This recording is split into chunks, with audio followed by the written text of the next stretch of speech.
بسم اللہ الرحمن الرحیم۔ تذکرہ ہو رہا تھا حضرت عمر رضی اللہ تعالیٰ عنہ کی فتوحات کا، بحث تھے جنگ یرموک کے۔ سیدنا عبداللہ بن عمر بیان کرتے ہیں کہ میں جنگ یرموک میں تھا کہ وہاں کے لوگوں نے دشمنوں کے انگوروں کے باغات اور دیگر اشیاء خوردنی اپنے قبضے میں کر لیے اور انہیں کھایا مجاہدین نے، اور ان کے استعمال میں کوئی حرج نہیں سمجھا، یعنی کہ یہ غنیمت میں آئے تھے باغات۔ اسی طرح ابو امیہ سوید بن غفلہ رحمۃ اللہ علیہ بیان کرتے ہیں، ہم نے جنگ یرموک میں حصہ لیا، واپسی پر ہماری ملاقات سیدنا عمر رضی اللہ تعالیٰ عنہ سے ہوئی۔ ہم نے ریشم اور حریر پہن رکھا تھا، انہوں نے دیکھا حضرت عمر رضی اللہ تعالیٰ عنہ نے، تو ہمیں یہ لباس جو ہے نا اس کو غصہ ہو گیا، تو ہمیں یہ لباس اتار پھینکنے کا حکم دیا۔ تو ہم نے آپس میں کہا کہ انہیں ہمارے بارے میں کیا بات پہنچی ہے، کسی نے کوئی شرارت کی، وجہ کیا ہے کہ انہوں نے ہم سے اس ریشم اور حریر کو اتروا دیا۔ بہرحال ہم نے اسے اتار پھینکا، اور پھر ہم نے کہا ضرور انہیں ہماری یہ حالت ناگوار گزری ہے۔ پھر جب ہم ان سے ملنے کے لیے گئے تو انہوں نے ہمیں خوش آمدید کہا اور فرمایا تم لوگ میرے پاس اہل شرک کی حالت میں آئے تھے، اور بے شک اللہ تعالیٰ نے جو لوگ تم سے پہلے گزرے ہیں ان کے لیے ریشم اور حریر کو اللہ تعالیٰ نے پسند نہیں کیا، تو کیا تمہارے لیے پسند کرے گا اللہ تعالیٰ؟ اسی طرح جنگ یرموک میں سیدنا ابو سفیان رضی اللہ تعالیٰ عنہ بھی شریک ہوا، اور اس نے بھی کچھ مناجات پڑھی ہے لڑائی میں۔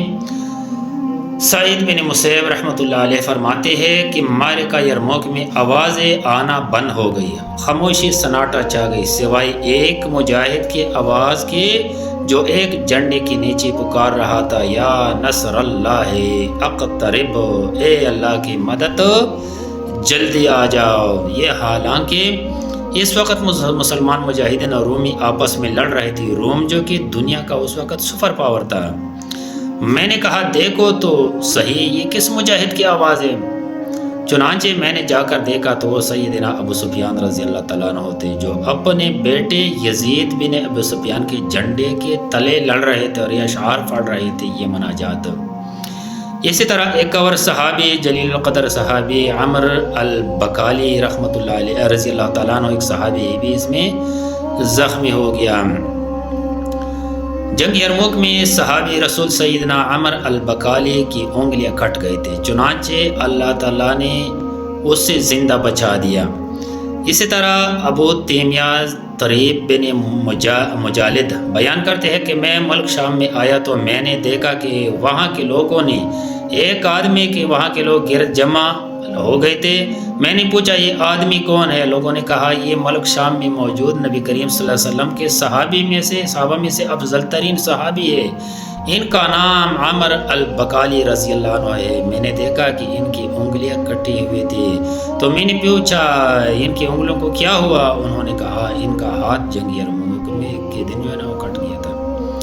اسی طرح جنگ یرموک میں شریک ایک اور صحابی ہے، نیک بخت صحابی ہے، اس کا نام ہے ابو عثمان نہدی رضی اللہ تعالی عنہ۔ یہ وہ خوش نصیب صحابی ہے، یہ محدث سقا عاصم بن سلیمان الاحول رحمۃ اللہ بیان کرتے ہیں کہ صبح جو ہے نا سبیح نامی شخص نے ابو عثمان نہدی سے پوچھا، اور میں یہ گفتگو سن رہا تھا۔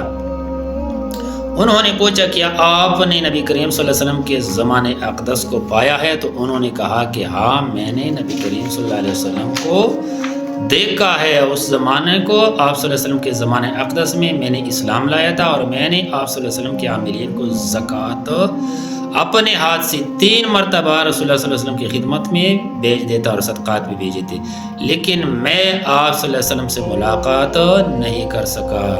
میں نے سیدنا عمر کے زمانے میں بہت سے غزوات میں حصہ لیا، جن میں فتح قادسیہ، جلولہ فتح، تستر فتح، نہاون فتح یرموک، فتح آذربائیجان، مہران اور رستم کے جو ہے نا فتح بھی شامل ہے۔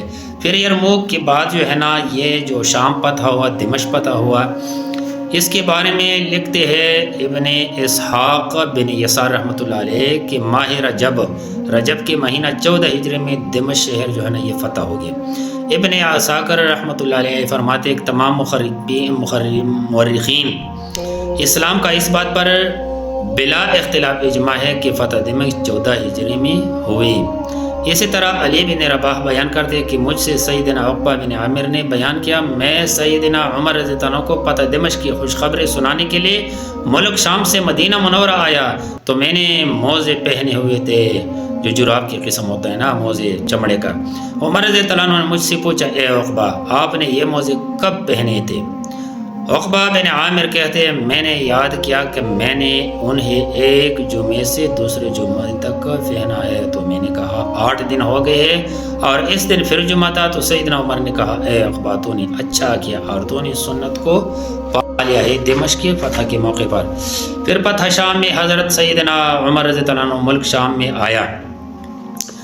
جب مسلمانوں نے ملک شام کو فتح کر لیا تو سیدنا عمر رضی اللہ عنہ شام کی طرف روانہ ہوئے۔ چنانچہ سیدنا طارق بن شہاب رضی اللہ عنہ بیان کرتے ہیں کہ سیدنا عمر رضی اللہ عنہ ملک شام کی طرف روانہ ہوئے تو ہمارے ساتھ سیدنا ابو عبیدہ بن جراح رضی اللہ عنہ تھے۔ یہ قافلہ چلتے چلتے جب ایک چھوٹی سی نہر پر جا پہنچا تو عمر رضی اللہ عنہ اپنی اونٹنی پر سوار تھے، اور اس دوران آپ رضی اللہ عنہ اونٹنی سے نیچے اترے اور اپنی جوتی اتار کر اپنے کندھے پر رکھ لی اور اپنی سواری کی لگام پکڑ کر اس حالت میں نہر میں اتر گئی اور اس میں چلنا شروع کر دیا۔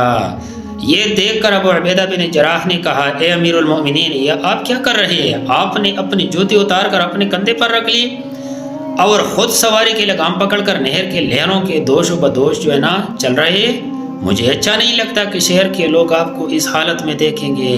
تو سیدنا عمر رضی اللہ عنہ کہنے لگے، افسوس آپ پر اے ابو عبیدہ، کاش آپ کے علاوہ کوئی اور ایسی بات کہتا، کیونکہ ایسی بات آپ کی شان کے ساتھ مناسب نہیں ہے۔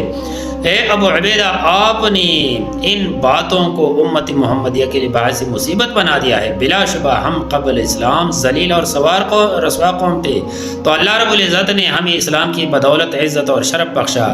بس جب ہم ایسے باتوں کے ذریعے سے عزت اور شرف کے خواہاں ہوں گے جن کے ساتھ اللہ تعالیٰ نے ہمیں عزت اور شرف نہیں بخشا، تو اللہ پر ہمیں ذلیل اور رسوائی ہمیں دیں گے۔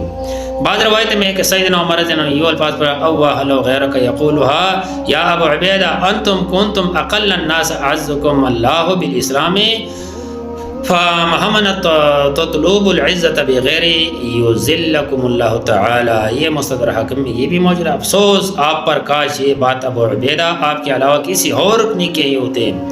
آپ کو یاد نہیں ہے آپ لوگ بلحاظ عزت اور شرف اور خیر و بلائی میں سب سے کم تھے، تو اللہ رب العزت نے اسلام کی وجہ سے تمہیں عزت اور شرف سے نوازا۔